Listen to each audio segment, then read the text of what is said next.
Ada riset yang menunjukkan bahwa orang yang lahir dengan nol rasa sakit itu malah bisa meninggal muda. Kenapa?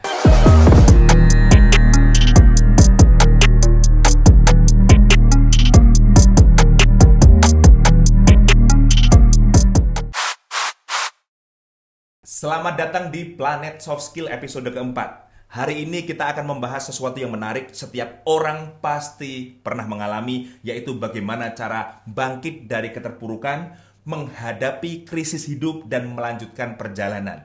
Ini namanya adalah resiliensi. Salah satu top soft skill yang sangat mahal. Jadi hari ini coba lihat baik-baik karena teman-teman pasti pernah merasakan, bahkan mungkin saat ini sedang merasakan bagaimana hidup dalam kondisi down. Dan inilah cara yang terbukti sesuai dengan riset-riset yang saya baca ini, bisa dilihat di layar, bahwa banyak riset yang menunjukkan bagaimana caranya supaya kita bangkit dari keterpurukan dan tidak berlarut-larut. Sudahi tangismu kawan, ayo kita maju ke bagian hidup kita yang selanjutnya. Oke teman-teman, yang pertama yaitu bagaimana cara untuk bangkit dari krisis melalui 3 cara utama. Yang pertama yaitu menghadapi kenyataan. Contoh, saya sendiri pernah menjadi, ya dalam tanda kutip ya, korban broken home gitu. Ketika bapak dan ibu saya memutuskan untuk bercerai, saya harus menerima kenyataan itu. Tidak usah disangkal, tidak usah dihalus-haluskan ya. Kenyataannya memang satu, 2 orang yang bersama dalam kehidupan memutuskan untuk memisahkan diri. Dan saya bagian dari kehidupan itu harus terima. Kenapa? Karena itu adalah bagian dari konsekuensi hidup. Hadapi kenyataan dengan kesatria. Yang kedua adalah kita harus menemukan makna di balik kesulitan itu. Artinya memang ketika dulunya masih bersama, kehidupan agak lumayan nyaman ya, ada penghasilan dari 2 orang tua, saling berkomunikasi. Ketika dipisah tentu ada kesulitan-kesulitan, terutama untuk anaknya yang menyesuaikan diri. Maka kita harus menemukan makna bahwa setelah ini saya harus menjadi lebih tangguh. Itu adalah kesimpulan yang masuk akal. Jangan malah menjadi orang yang menyerah. Yang ketiga adalah mengimprovisasi solusi. Ketika itu saya berpikir, kalau saya misalnya sekolah aja atau kuliah aja, tapi orang tua saya sudah tidak ada pemasukan yang lebih karena sudah berpisah, maka saya harus mencari bagaimana caranya mencari pemasukan tambahan, ikut lomba waktu itu. Jadi kalau ada orang tanya, Hendy kenapa kamu sangat rajin lomba? Karena waktu itu saya butuh uang tambahan, ya termasuk mencari pekerjaan part-timer, misalnya ngelesi dan lain-lain. Oke, jadi 3 cara utama untuk meningkatkan resiliensi, yaitu yang pertama, jangan sangkal kenyataan atau hadapi kenyataan dengan kesatria. Yang kedua, yaitu lihat makna di balik kesulitan itu. Dan yang terakhir, fokus sama solusinya, jangan sama masalahnya. Dalam bukunya The Resiliency Advantage oleh Dr. Al Siebert, Dr. Al Siebert mengatakan bahwa untuk bisa bangkit dari keterpurukan, kita harus melatih diri. Jadi sebelum kesulitan datang, kita bahkan sudah harus melatih diri. Gimana caranya? Yang pertama yaitu kita harus menjaga kesehatan jasmani dan rohani.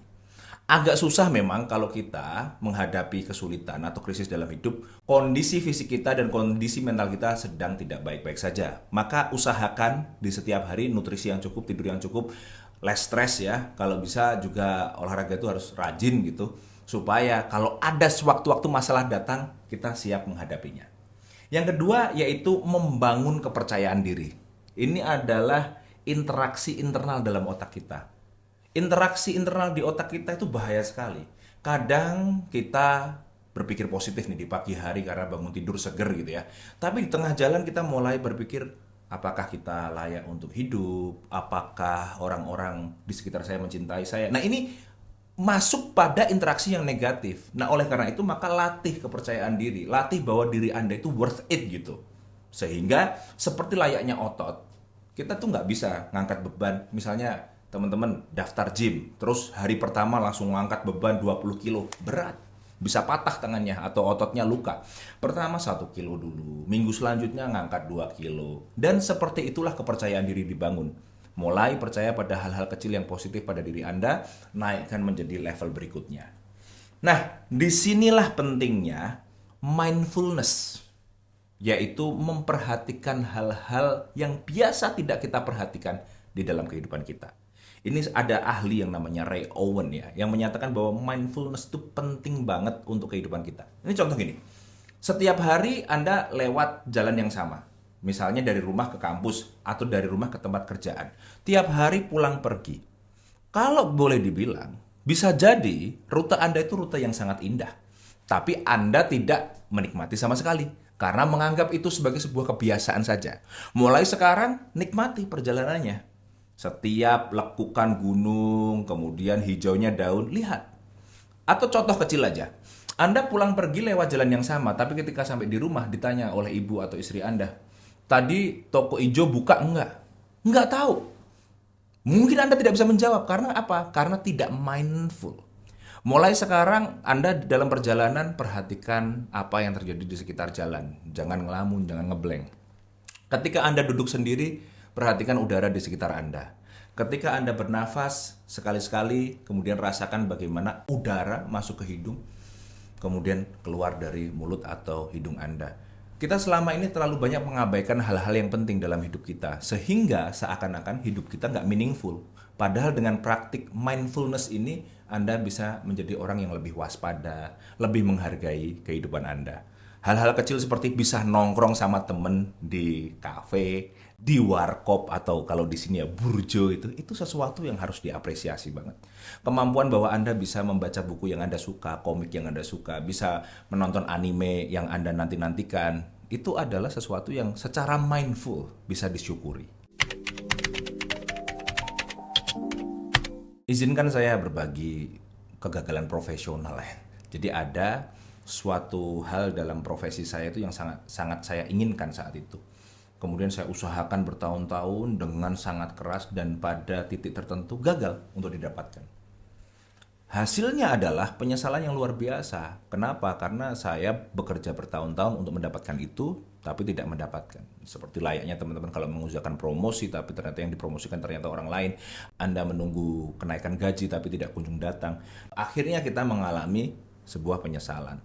Tapi kemudian ketika kegagalan profesional itu terjadi pada saya, beberapa saat kemudian saya menggunakan praktik mindfulness tadi. Saya lihat dulu, apa hal-hal yang selama ini membuat saya gagal. Kemudian yang selanjutnya, apa yang bisa saya perbaiki. Dan ada nggak bidang-bidang lain di luar ini yang bisa saya maksimalkan dalam kehidupan saya. Oh, nemu loh. Karena kegagalan itulah saya bisa menemukan hal-hal yang baru dari diri saya. Saya tidak tahu kalau saya capable atau mampu melakukan hal ini kalau tidak ada kegagalan profesi itu. Gini, jadi detailnya gini. Menurut Thomas Homer Dixon dalam bukunya The Upside of Down, ya, kita itu sebenarnya membutuhkan kegagalan untuk menemukan sesuatu yang baru dari diri kita. Ibaratnya adalah katalis. Kita bisa melihat diri kita yang baru apabila kita dibenturkan dengan kegagalan. Selama hidup mulus-mulus saja, malah kita mungkin tidak akan menemukan sesuatu yang baru. Ingat bahwa di masa lalu banyak sekali penemuan-penemuan yang tidak sengaja, ya.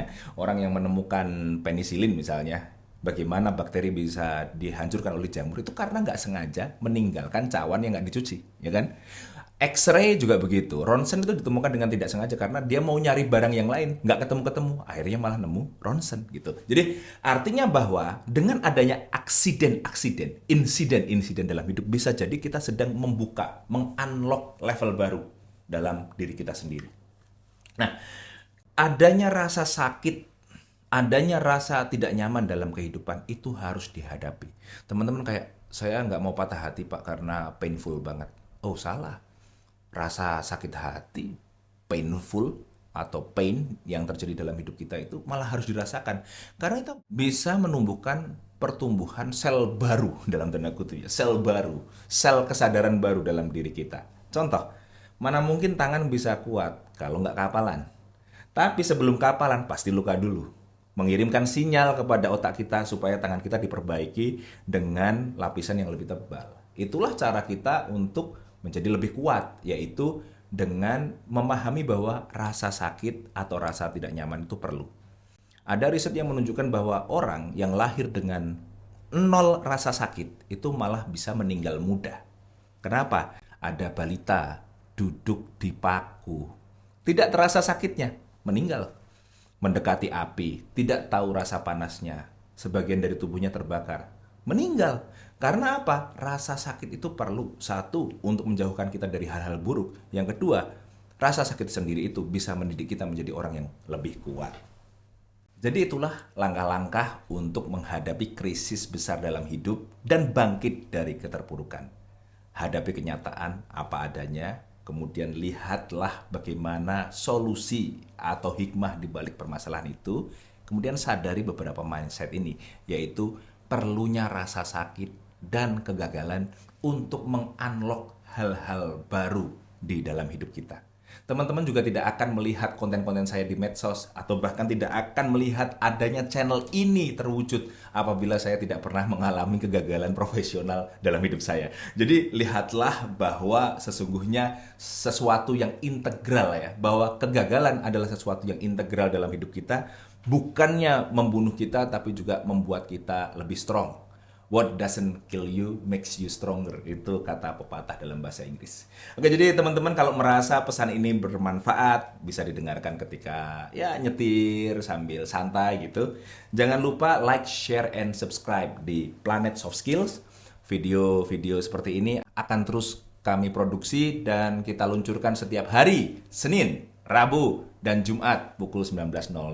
Sampai ketemu di episode selanjutnya di Planet Soft Skills.